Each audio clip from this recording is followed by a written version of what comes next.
It's already the holiday season, and you realize that you have some spare yarn, a crochet hook, and a desire to create something.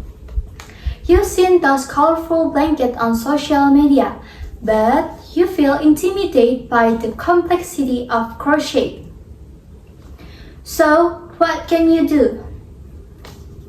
Crochet doesn't have to be overwhelming.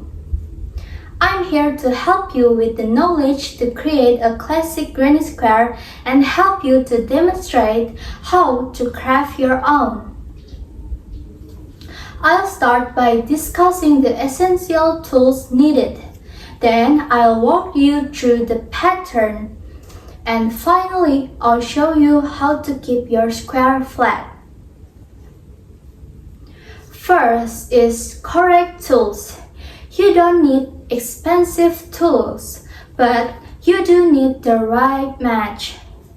Starting with the correct hook size for your yarn weight is critical. If your hook is too small, your stitches will be cramped and the fabric stiff. If it is too large, you will have loose capping holes.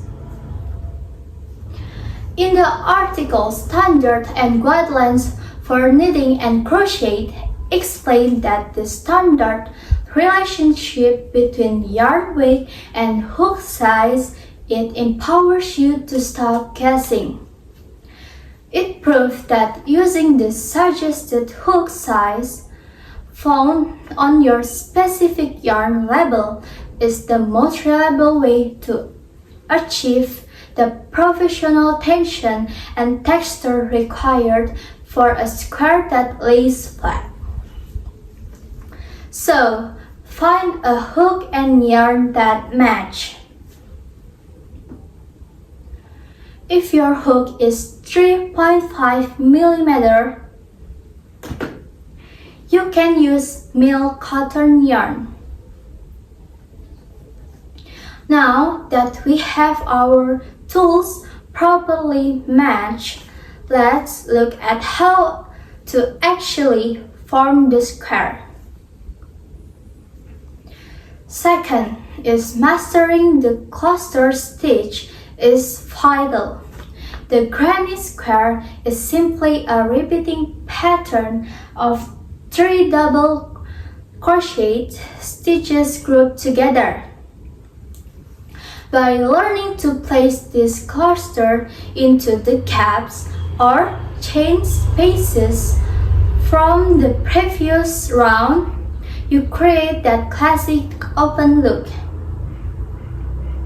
This technique also makes the work much faster and easier to maintain a steady.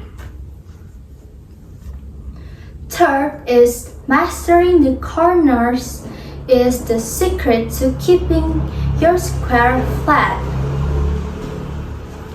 To turn a straight line into a perfect 90-degree corner, you need to add a small gap, usually a chain 2 space, at each turn.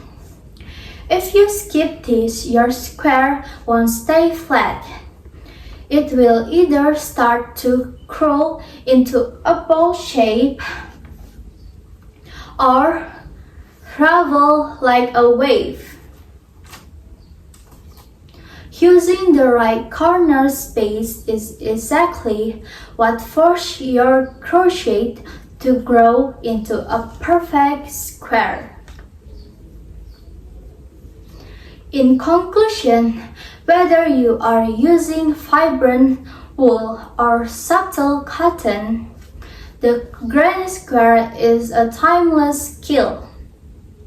Today, I'll show you the essential tools, the core cluster technique, and how to maintain your squares a shape through proper cornering.